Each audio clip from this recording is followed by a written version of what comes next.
Hello, Sindhu ഭൈരവിയുടെ പുതിയൊരു എപ്പിസോഡിലേക്ക് എല്ലാവർക്കും സ്വാഗതം. ചാനൽ ആദ്യമായിട്ട് കാണുന്നവരാണെങ്കിൽ ഒന്ന് സബ്സ്ക്രൈബ് ചെയ്തിട്ട് ലൈക്ക് ചെയ്യണേ. അപ്പോൾ ഒരുപാട് ദിവസമായിട്ട് നല്ല അസുഖത്തിലായി പോയിട്ടുണ്ടായിരുന്നു. പനിയും മോന് സുഖയില്ലാണ്ടായി ആകെ മൊത്തം ഫുൾ പ്രശ്നത്തിലായിപ്പോയി. അതുകൊണ്ടാണ് ഇത്രയും ദിവസം വീഡിയോ ഇടാതിരുന്നത്. നല്ല ലാഗായിട്ടുണ്ടായിരുന്നു. ലാസ്റ്റ് ജൂലൈ 24 മറ്റോ വീഡിയോ ഇട്ടതാണ്. പിന്നീട് ഇടാനേ പറ്റിയിട്ടുണ്ടായിട്ടില്ല. ഫുള്ള് അസുഖവും ഹോസ്പിറ്റലും കേസും അങ്ങനെയൊക്കെ ആയിട്ട് ഫുൾ പ്രശ്നത്തിലായിപ്പോയി. അതുകൊണ്ടാണ് കേട്ടോ നല്ല ഡിലേ വന്നിട്ടുണ്ട്. അതുകൊണ്ട് എല്ലാ സബ്സ്ക്രൈബേഴ്സ് കുറേ ആൾക്കാരൊക്കെ ഒഴിവാക്കി പോകുന്നുണ്ട്. ദയവേത് ആരും അങ്ങനെ ചെയ്യരുത് പ്ലീസ്. അപ്പോൾ നമ്മുടെ സിന്ദൂരപ്പൊട്ടൻ്റെ എപ്പിസോഡ് അവസാനിച്ചിട്ടുണ്ടായിരുന്നു ലാസ്റ്റ് നിർത്തുന്ന സമയത്ത്. അപ്പോൾ ഞാൻ അന്നപ്പോൾ പറഞ്ഞിട്ടുണ്ടായിരുന്നു സിന്ധു ഭൈരവി എന്ന് പറഞ്ഞ പുതിയൊരു സീരിയലായിട്ട് വരാമെന്ന്. അപ്പോൾ എല്ലാവരും കാണണം കേട്ടോ. നല്ലൊരു സീരിയലാണ്, എനിക്ക് ഇഷ്ടമുള്ളൊരു സീരിയലായിരുന്നു. പക്ഷെ എനിക്ക് ആ സമയത്ത് പറയാൻ പറ്റിയില്ല. അതുകൊണ്ട് ഞാൻ ഇന്നത്തെ കഥ മുതൽ സ്റ്റാർട്ട് ചെയ്യാവേ. അപ്പോൾ ഭൈരവിയുടെ കയ്യിൽ നിന്നും പറ്റിയൊരു അബദ്ധം കാരണമാണ് എൻ്റെ അമ്മയായിട്ടുള്ള ദമയന്തി കിണറ്റിൽ വീണത്. അപ്പോൾ അവൾ തന്നെ സ്വന്തം എടുത്തുകൊണ്ട് വന്നിട്ട് അമ്മയെ ഹോസ്പിറ്റലിൽ എത്തിക്കുകയാണ്. ആ സമയത്ത് ഹോസ്പിറ്റലിൽ നിന്ന് അവർ പറയുന്നുണ്ട്, ഡോക്ടർമാർ പറയുന്നുണ്ട് ദമയന്തിയുടെ അവസ്ഥ കുറച്ച് ക്രിട്ടിക്കലാണ്. തല കൊണ്ടുപോയിട്ട് അടിച്ചത് കാരണം, കിണറിലെ കല്ലിനടിച്ചത് കാരണം അവരുടെ തലയ്ക്ക് കംപ്ലൈൻ്റ് ആയിട്ടാണ് ഉള്ളത്. അപ്പോൾ അവരെ മാക്സിമം ഒരു 3 മാസം വരെ നമുക്ക് ഒബ്സർവേഷൻ എന്ന പോലെ നോക്കാം. അത് കഴിഞ്ഞിട്ട് എന്തെങ്കിലും ചെയ്യാൻ പറ്റൂ. പ്രഷറും ഷുഗറും ഒക്കെ ഉള്ളത് കാരണം അവർക്ക് പെട്ടെന്ന് ധൃതി പിടിച്ച് ഓപ്പറേഷനും ചെയ്യാൻ പറ്റില്ല. അപ്പൊ തൻ്റെ കയ്യിൽ നിന്ന് വന്ന മിസ്റ്റേക്ക് ആയത് കാരണം തന്നെ ഭൈരവിക്ക് അത് വല്ലാത്തൊരു വേദന ഉണ്ടാക്കുകയാണ്. അവള് മുറിയിലേക്ക് വരുന്ന സമയത്ത് അവിടെ കണ്ണു തുറന്ന് കിടക്കുകയാണ് ദമയന്തി ആണെങ്കിൽ കണ്ടപ്പോൾ ഭൈരവിയോട് പറയുന്നുണ്ട്, മോള് തനിച്ചാണോ എന്നെ ഇങ്ങോട്ടേക്ക് കൊണ്ടുവന്നത്? അങ്ങനെ ബുദ്ധിമുട്ടേണ്ട ആവശ്യമില്ലായിരുന്നു. മോക്ക് കേനെയോ അതോ ഹരിക്കുട്ടനെയോ വിളിച്ചൂടായിരുന്നോ എന്ന് പറയുന്ന സമയത്ത് അതൊന്നും കേൾക്കാൻ പറ്റിയൊരു മാനസികാവസ്ഥയിലായിരുന്നില്ല ഭൈരവി ഉണ്ടായിരുന്നത്. കാരണം അവൾക്ക് മാത്രം അറിയാവുന്ന ഒരു കാര്യമാണ് ദമയന്തിയുടെ അവസ്ഥ ഇപ്പോൾ കുറച്ച് അല്പം ക്രിട്ടിക്കലാണ് എന്നുള്ളത്. ദമയന്തി എന്തൊക്കെ പറഞ്ഞിട്ടും ഭൈരവി ഒന്നും മിണ്ടാതെ കേട്ടു നിൽക്കുകയാണ്. പക്ഷേ ഒരു കണക്കിന് നീ അവരോട് രണ്ടുപേരോടും പറയാതിരുന്നതും നന്നായി മോളെ. ഞാൻ കിണറ്റിന് വീണതോ മറ്റോ അറിഞ്ഞിരുന്നെങ്കിൽ അവർ രണ്ടുപേരും വല്ലാതെ ഭയന്നേനെ. ചെറുപ്പം തൊട്ടേ എനിക്ക് എന്തെങ്കിലും സംഭവിച്ചു എന്ന് അറിഞ്ഞു കഴിഞ്ഞാൽ അവർക്ക് രണ്ടുപേർക്കും അത് സഹിക്കാനാവില്ല. എൻ്റെ കുട്ടികൾക്ക് എന്നോട് അത്രയധികം സ്നേഹമുള്ളത് കൊണ്ടാ അങ്ങനെ. എൻ്റെ കേനേക്കാളും എൻ്റെ ഹരിക്കുട്ടനാണ് എന്നോട് കൂടുതൽ അടുപ്പം. മോള് കണ്ടിട്ടുണ്ടാവുമല്ലോ. ഒരു കാര്യം ചെയ് മോളെന്തായാലും ഇങ്ങനെയൊരു സംഭവം ഉണ്ടായത് അവരെ ഒന്നും അറിയിക്കേണ്ട. ഒന്നിനും മറുപടി പറയാനാവാതെ വല്ലാത്തൊരു അവസ്ഥയിൽ നിൽക്കുകയാണ് ഭൈരവി. തൽക്കാലം ഞാൻ കിണറ്റിൽ വീണു എന്നുള്ളത് നീയും ഞാനും മാത്രം അറിഞ്ഞാൽ മതി, മറ്റാരോടും പറയാൻ നിൽക്കേണ്ട. അത് കേട്ടപ്പോ ഭൈരവിയും സമ്മതിക്കുകയാണ്. ശരിയമ്മേ, ഞാനും ആരോടും പറയുന്നില്ല. അപ്പോഴേക്കും ദമയന്തിക്ക് തല നന്നായിട്ട് വേദനിക്കുന്നുണ്ടായിരുന്നു. അവര് വിഷമത്തോടെ അവളോട് പറയാണ്, എന്റെ തലക്കാരോ ചുറ്റിക വെച്ച് അടിക്കുന്നത് പോലെ വേദനിക്കുന്നു മോളെ. വല്ലാത്തൊരു വിങ്ങല്, തല പൊട്ടിപ്പൊളിയുന്നത് പോലെ.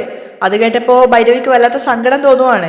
അപ്പൊ അവര് സങ്കടത്തോടെ അവളോട് പറയുന്നുണ്ട്, മോളെ ഭൈരവി, നീ നേരത്തെ എന്നോട് വന്ന് പറഞ്ഞതുപോലെ വീട്ടിൽ നിന്ന് ഇറങ്ങി പോവുകയൊന്നും ചെയ്യല്ലേ മോളെ. എന്റെ കേന് വേണ്ടി ഞാൻ നിന്നോട് ക്ഷമ ചോദിക്കാം മോളെ. അവനോടും ഞാൻ നിന്നോട് വന്ന് ക്ഷമ ചോദിക്കാൻ പറയാം. ഭൈരവി, കുടുംബത്തിൽ എന്തെങ്കിലും പ്രശ്നം ഉണ്ടായാൽ മോളിങ്ങനെ വീട് വിട്ട് പോവരുത്. എന്ത് പ്രശ്നം ഉണ്ടെങ്കിലും മോൾ എന്നോട് വന്ന് പറ. വേണമെങ്കിൽ ഞാൻ അവനെ 4 തല്ല് തല്ലിയിട്ടാണെങ്കിലും നേരെ ആക്കിക്കോളാം. ഭൈരവി ശരിക്കും ആകെ പെട്ട അവസ്ഥയിലായിട്ടുണ്ടായിരുന്നു. അവരാണെങ്കിൽ അവളുടെ കൈപിടിച്ച് യാചിച്ചുകൊണ്ട് മരണക്കിടക്കില്ലെന്ന പോലെയാണ് ചോദിക്കുന്നത്. അപ്പൊ അവൾക്കൊന്നും മറുത്തു പറയാനും പറ്റുന്നില്ല. കുടുംബത്തിലെ മൂത്ത മരുമകൾ വീട്ടിൽ നിന്നും ഇറങ്ങിപ്പോയി കഴിഞ്ഞാൽ പിന്നെ ഞാൻ ഒരിക്കലും ജീവനോടെ ഉണ്ടാവില്ല മോളെ. അവരോട് മറുത്തൊന്നും പറയാനാവാതെ നിൽക്കുകയാണ് ഭൈരവി. മോൾ എന്താ ആലോചിക്കുന്നത്? ഒന്നുമില്ലമ്മേ. എങ്കിൽ മോൾ എനിക്ക് സത്യം ചെയ്തതാ, ഇതാണ് മോളുടെ കുടുംബം. ഈ കുടുംബത്തിൽ നിന്ന് മോൾ ഇനി ഒരിക്കലും ഇറങ്ങിപ്പോവില്ലെന്ന് മോൾ എനിക്ക് വാക്ക് താ. ശരിയമ്മേ, ഞാൻ പോവില്ല. ഭൈരവി അവസാനം സത്യം ചെയ്ത് കൊടുക്കുകയാണ്. അത് കേട്ടപ്പോൾ തന്നെ ഒരു ഭാഗത്ത് ദമയന്തിക്ക് വല്ലാത്തൊരു സന്തോഷം തോന്നുകയാണ്. അവരെങ്ങനെയൊക്കെയോ ബെഡിൽ നിന്ന് എഴുന്നേറ്റ് സന്തോഷത്തോടെ അവളോട് പറയുന്നുണ്ട്, മോൾ എനിക്ക് സത്യം ചെയ്ത് തന്നല്ലോ, ഇനി എനിക്കൊരു പ്രശ്നവും ഇല്ല. എൻ്റെ അസുഖങ്ങളൊക്കെ മാറി. എനിക്ക് വാക്ക് വിശ്വസിക്കാനാവുമല്ലോ അല്ലേ മോളെ? ഭൈരവി ശരിക്കും ധർമ്മസങ്കടത്തിലായി. അവരോട് മറുത്തു പറയാനും പറ്റുന്നില്ല. അവളുടെ അവസ്ഥ അവൾക്ക് മാത്രമേ ഊഹിക്കാനാവുന്നുള്ളൂ. അപ്പോഴേക്കും ഒരു നഴ്സ് വന്നിട്ടുണ്ടായിരുന്നു. മാഡം, ഇത് ദിവസവും കഴിക്കാനുള്ള ടാബ്ലറ്റുകളാണ്, ഏതൊക്കെ സമയത്താണ് എന്നുള്ളതൊക്കെ ഇതിൽ എഴുതിയിട്ടുണ്ട് എന്ന് പറഞ്ഞിട്ട് ഭൈരവിയുടെ കയ്യിലേക്ക് കൊടുക്കുവാണ്. അവൾ അതെടുത്ത് സമയമൊക്കെ നോക്കുന്ന സമയത്ത് ദമയന്തി ചോദിക്കുന്നുണ്ട്, അല്ല മോളെ, ഇതെന്തിനാ ഇത്രയധികം ഗുളികകൾ അമ്മയ്ക്ക് കഴിക്കാനുള്ളതാ? ഇതിന്റെ ഒന്നും ആവശ്യമില്ല മോളെ, എനിക്കിപ്പോ യാതൊരു പ്രശ്നവും ഇല്ല. അമ്മയുടെ തലക്കകത്ത് ബ്ലഡ് ക്ലോട്ടിംഗ് ഉണ്ട്, അതൊക്കെ ഒന്ന് മെൽട്ടാവാൻ വേണ്ടിയിട്ടാണ് ഈ ഗുളികകളൊക്കെ തന്നിട്ടുള്ളത്. എനിക്ക് ഈ മരുന്നിന്റെയും ഗുളികയുടെയും ഒന്നും യാതൊരു ആവശ്യമില്ല മോളെ. എന്റെ മോള് കുടുംബത്തിലുണ്ടെങ്കിൽ തന്നെ എന്റെ എല്ലാ അസുഖങ്ങളും മാറിക്കോളും. അവര് ഭൈരവിയെ നോക്കിക്കൊണ്ട് പറയാണ്. ഭൈരവി ആകെ വിഷമത്തിലായിട്ട് നിൽക്കുന്നുണ്ടായിരുന്നു. ഈ സമയത്ത് അവരെ വേദനിപ്പിക്കാൻ പാടില്ലെന്ന് മറ്റാരെക്കാളും നന്നായിട്ട് അറിയാവുന്നത് കൊണ്ട് അവൾക്കൊന്നും മറുത്തു പറയാനും പറ്റുന്നില്ല. അപ്പോൾ ദമയന്തി പറയുന്നുണ്ട്, നമ്മൾ ഹോസ്പിറ്റലിൽ വന്ന കാര്യം പോലും നീ ഹരിക്കുട്ടനെയോ കേനെയോ അറിയിക്കേണ്ടതില്ല. ഇത് അറിഞ്ഞു കഴിഞ്ഞാൽ കുട്ടികൾ രണ്ടുപേരും വല്ലാതെ പേടിച്ചു പോകും മോളെ, അതുകൊണ്ടാ. അവളും കരഞ്ഞുകൊണ്ട് സമ്മതിക്കുകയാണ്. ദമയന്തി ആ സമയത്ത് അവളുടെ നെറുകയിൽ തലോടുന്നുണ്ടായിരുന്നു. അതേസമയം വീട്ടിലാണെങ്കിൽ ചുപ്പി നിലം തുടച്ചുകൊണ്ടിരിക്കുകയാണ്. അങ്ങോട്ടേക്ക് സിന്ധു അവൾക്കുള്ള കോഫി ആയിട്ട് വന്നിട്ട് അവളോട് പറയാണ് ഇത് കുടിക്കാൻ വേണ്ടി. ഞാൻ നിനക്ക് വേണ്ടി പ്രത്യേകം ഉണ്ടാക്കിയതാ, അതൊന്നും വേണ്ട സിന്ധു, ഞാൻ എന്റെ ജോലി ചെയ്തോളാം. അങ്ങനെ പറഞ്ഞാൽ പറ്റില്ല എന്ന് പറഞ്ഞിട്ട് അവളുടെ കയ്യിൽ നിന്ന് മോപ്പ് വാങ്ങിച്ചിട്ട് സിന്ധു പറയാണ് ഞാൻ തുടച്ചോളാം, നീ ഈ കോഫി കുടിക്കാന്ന് പറഞ്ഞിട്ട് അവൾക്ക് കൊടുക്കുകയാണ്. പക്ഷെ ഇതൊക്കെ മുകളിൽ നിന്ന് ഹരി കാണുന്നുണ്ടായിരുന്നു. ഹരി ഇവരുടെ രണ്ടുപേരുടെ ആ ഒരു സ്നേഹങ്ങളൊക്കെ വീക്ഷിക്കുകയാണ്. എന്തുകൊണ്ടായിരിക്കും സിന്ധു ചുപ്പിയെ ഇത്രയധികം സഹായിക്കുന്നത്? ഇതൊക്കെയായിരുന്നു ഹരി ശ്രദ്ധിക്കുന്നുണ്ടായിരുന്നത്. പക്ഷെ അവർ രണ്ടുപേരും ഹരിയെ കാണുന്നുണ്ടായിരുന്നില്ല. അതുകൊണ്ട് തന്നെ ചുപ്പിയാണെങ്കിൽ കോഫി കുടിച്ചുകൊണ്ട് സിന്ധുവിനോട് പറയുന്നുണ്ട്, ഇവിടെ ഇപ്പോൾ വീട്ടുജോലിക്കാരി ഞാനാണോ നീയാണോ എന്ന് കാണുന്നവരൊക്കെ സംശയിക്കും. ഇപ്പോൾ ഇവിടുത്തെ പകുതി ജോലിയും നീ തന്നെയാണ് ചെയ്യുന്നത് സിന്ധു. ദമയന്തി അമ്മയങ്ങാൻ ഇത് കണ്ടു കഴിഞ്ഞാൽ എന്നോട് ഇവിടെ നിന്നും പൊയ്ക്കോളാൻ പറയും. എന്റെ വീട്ടിൽ എല്ലാ ജോലിയും ഞാനാണ് ചുപ്പി ചെയ്തുകൊണ്ടിരുന്നത്. ഇവിടെ വന്നിട്ട് ഒന്നും ചെയ്യാൻ ആരും സമ്മതിക്കുന്നില്ലെന്നേ. അതുകൊണ്ടല്ലേ ഞാൻ ഇടയ്ക്കിടയ്ക്ക് നിന്റെ ജോലി വാങ്ങി ചെയ്യുന്നത്. സിന്ധു, കോഫി നന്നായിട്ടുണ്ട്, അങ്ങനെയാണെങ്കിൽ ഒരു കോഫി കൂടി ഇട്ടുകൊണ്ട് വരട്ടെ ചുപ്പി. അയ്യോ അത് വേണ്ട. അപ്പോ ഹരി ചിന്തിക്കുകയാണ്, ഒരു മാസം പോലും ആയിട്ടില്ലല്ലോ സിന്ധു ഇങ്ങോട്ടേക്ക് വന്നിട്ട്, അതിനിടയിൽ അവളെങ്ങനെ ചുപ്പിയുമായിട്ട് ഇത്രയധികം അടുത്തത്? അപ്പോഴേക്കും ഹരിയുടെ ഫോണിലേക്ക് സ്നേഹയുടെ കോൾ വന്നിട്ടുണ്ടായിരുന്നു. അവൻ അവിടെ നിന്ന് സംശയത്തോടെ തന്നെയാണ് പോകുന്നത്. അതേസമയം ഹോസ്പിറ്റലിൽ നിന്നും വീട്ടിലെത്തിയിട്ടുണ്ടായിരുന്നു ഭൈരവിയും ദമയന്തിയും. അപ്പോൾ ദമയന്തി ഭൈരവിയോട് ചോദിക്കുന്നുണ്ട്, ഭൈരവി ഇതൊക്കെ നീ എന്തിനാ നിന്റെ കയ്യിൽ തന്നെ കൊണ്ടു നടക്കുന്നത്? ഇതൊക്കെ ഹോസ്പിറ്റലിൽ നിന്നും തന്ന അമ്മയുടെ മെഡിക്കൽ റിപ്പോർട്ട്സുകളാണ്. ഇതെങ്ങാനും കേനോ ഹരിക്കുട്ടനോ കണ്ടു കഴിഞ്ഞാൽ അവർ രണ്ടുപേരും നമ്മളെ രണ്ടുപേരെയും വെച്ചേക്കില്ല. എനിക്ക് കുഴപ്പമൊന്നും ഇല്ലെന്നല്ലേ ഡോക്ടർ പറഞ്ഞത്. അതുകൊണ്ട് ഈ റിപ്പോർട്ട്സുകളൊന്നും ഇനി നീ ആരെയും കാണിക്കാൻ നിൽക്കണ്ട. അപ്പൊ അവൾ ആകെ സംശയത്തോട് ചോദിക്കുകയാണ്, അല്ലമ്മേ, അപ്പോ ഇത് ഇവരെ ആരോടും പറയേണ്ടെന്ന് തന്നെയാണോ അമ്മയുടെ തീരുമാനം? പിന്നെ അല്ലാതെ, ഇനി തീരെ അവരോട് പറയാൻ പറ്റില്ല. ഒരു ഭാഗത്ത് അവരോട് പറയാതെ ഹോസ്പിറ്റലിൽ പോയതിന്റെ പരാതി ഉണ്ടാവും. അത് കേട്ട് കഴിഞ്ഞാൽ പിന്നെ അവരെന്നെ നിൽക്കാനും ഇരിക്കാനും വിടില്ല. എന്നാ മോളെ, ഞാൻ വേഗം അകത്തേക്ക് കയറി പോവാം, നീ ഇതാരും കാണാതെ എവിടെയെങ്കിലും കൊണ്ടുവെക്ക് എന്ന് പറഞ്ഞിട്ട് ദമയന്തി അകത്തേക്ക് കയറി പോവാണ്. അപ്പോ പയ്യൻ ഭൈരവി അകത്തേക്ക് വരുന്നുണ്ടായിരുന്നു. സിന്ധു അങ്ങോട്ടേക്ക് വന്നിട്ട് ഭൈരവിയോട് ചോദിക്കുകയാണ്, ഭൈരവി ഇതെന്താ നിന്റെ കയ്യില്?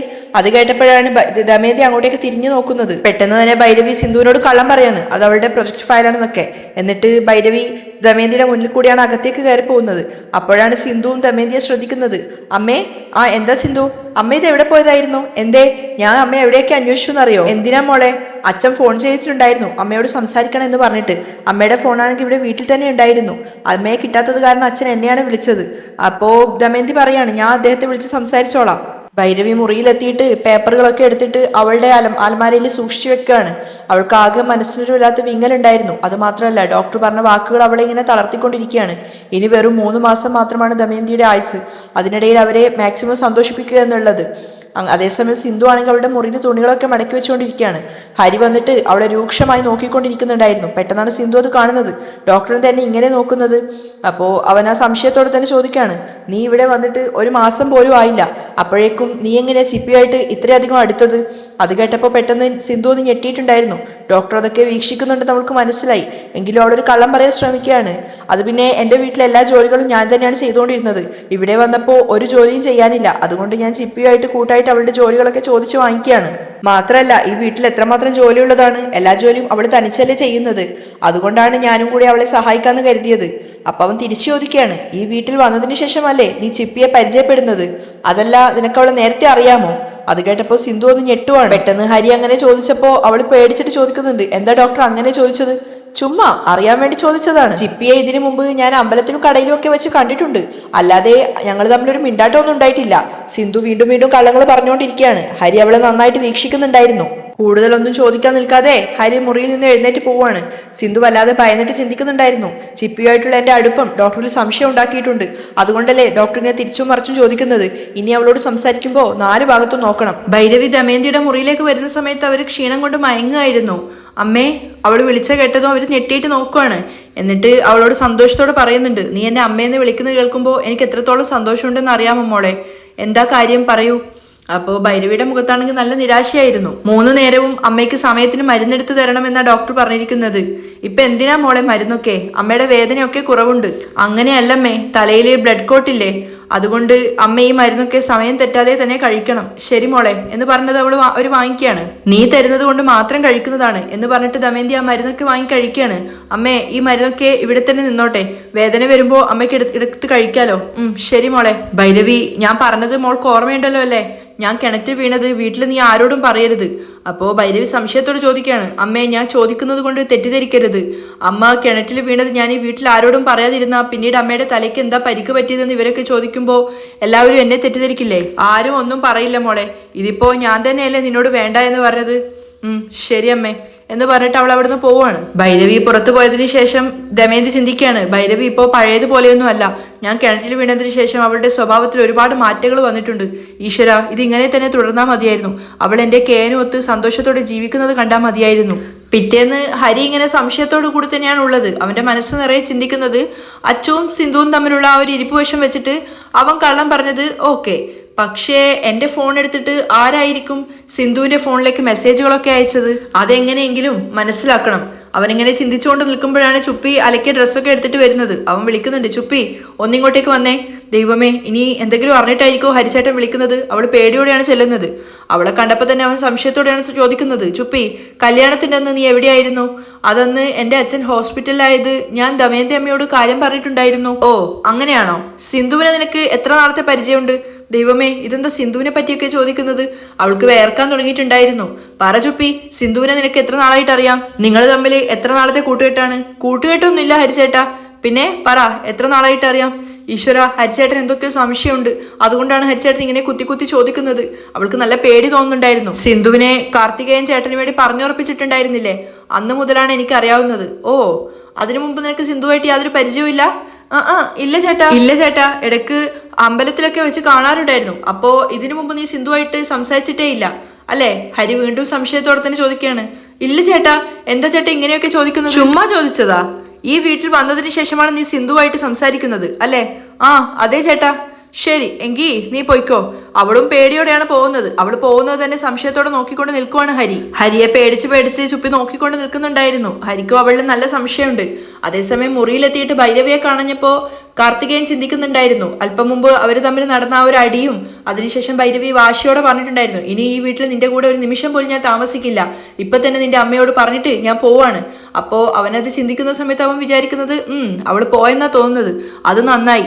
ഞാനായിട്ട് പറഞ്ഞു വിട്ടിരുന്നെങ്കിൽ എൻ്റെ അമ്മയോട് ഉത്തരം പറയാൻ എനിക്കാവില്ലായിരുന്നു. ഇതിപ്പോ അവൾ തന്നെ പോയത് കൊണ്ട് വലിയ പ്രശ്നമില്ല. ഭൈരവി വീട് വിട്ടു പോയി എന്നാണ് കാർത്തികേയൻ ചിന്തിക്കുന്നത്. അതിനുശേഷം അവൻ മുറിയിൽ നിന്ന് പുറത്തിറങ്ങി ബാൽക്കണിയിൽ പോകുന്ന സമയത്ത് അവിടെ എന്തൊക്കെയോ ചിന്തിച്ചുകൊണ്ട് നിൽക്കുകയാണ് ഭൈരവി. അവളെ കണ്ട സമയത്ത് അവൻ ചിന്തിക്കാണ്, അയ്യേ, ഇവിടെ നിന്ന് പോവാന്ന് പറഞ്ഞ് ചാടിത്തുള്ളി ഇറങ്ങിയിട്ട് ഇവളിതെന്താ ഇവിടെ തന്നെ ഇങ്ങനെ നിൽക്കുന്നത്? അപ്പോ ഇടക്ക് വെച്ച് ആരോ ഇവളെ തടഞ്ഞു നിർത്തിയിട്ടുണ്ട്. കാർത്തികൻ നേരെ ഭൈരവിയുടെ അടുത്തേക്ക് പോവാണ്. അവള് വലിയ താല്പര്യം കാണിക്കാത്ത മട്ടിലാണ് നിൽക്കുന്നത്. പക്ഷെ കാർത്തികൻ വിടാൻ പാവയില്ലായിരുന്നു. അവൻ പറയുന്നുണ്ട്, നീ എന്താ ഇവിടെ തന്നെ നിൽക്കുന്നത്? ഇവിടെ രാവിലെ ഉണ്ടാക്കിയ ബഹളത്തിന് നീ ഇപ്പോൾ വീട്ടിലെത്തിയിട്ടുണ്ടാവുമെന്നാണ് ഞാൻ കരുതിയത്. ഇവിടെ ബാൽക്കണിയിൽ വന്ന് വായി നോക്കി നിൽക്കാൻ വേണ്ടിയിട്ടായിരുന്നോ രാവിലെ നീ ഇത്രയേറെ ബഹളം ഉണ്ടാക്കിയത്? ഭൈരവി ഇത്തവണ അവനോട് മറുപടി ഒന്നും പറയാൻ നിൽക്കുന്നില്ല. കാരണം അവൾക്ക് എന്താ പറയേണ്ടതെന്ന് അറിയില്ലായിരുന്നു. പക്ഷെ കാർത്തികേയൻ ഒന്നും അറിയാത്തത് കൊണ്ട് ഇത് തന്നെ പറഞ്ഞുകൊണ്ടേ ഇരിക്കുകയാണ്. രാവിലത്തെ നിന്റെ ചാട്ടത്തിന് നീ ഇവിടെ നിൽക്കേണ്ടതല്ലോ. എന്താ എൻ്റെ അമ്മ നിന്റെ കാല് പിടിച്ചോ ഇവിടെ നിന്നും പോവരുതേ എന്ന് പറഞ്ഞിട്ട്? അതും അല്ലെങ്കിൽ നിന്റെ തന്തപ്പടി പറഞ്ഞോ ഇവിടെ നിന്ന് പോവരുതെന്ന്? നീ പോവാത്തത് കാരണം എനിക്ക് ഒരു വിധത്തിൽ സന്തോഷം തന്നെയാ. പക്ഷെ നീ പോയിരുന്നെങ്കിൽ ഞാൻ കുറച്ചുകൂടി സന്തോഷിച്ചേനെ.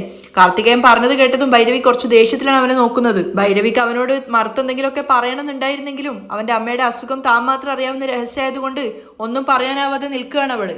കാർത്തികേയനാണെങ്കിൽ അവളെ കളിയാക്കി അതും പറഞ്ഞിട്ട് അവിടെ നിന്ന് പോവാണ്. അപ്പോൾ ഭൈരവി ദേഷ്യത്തോടെ അവിടെ നിൽക്കുന്നിടത്താണ് ഇന്നത്തെ എപ്പിസോഡ് വൈൻഡപ്പ് ചെയ്യുന്നത്.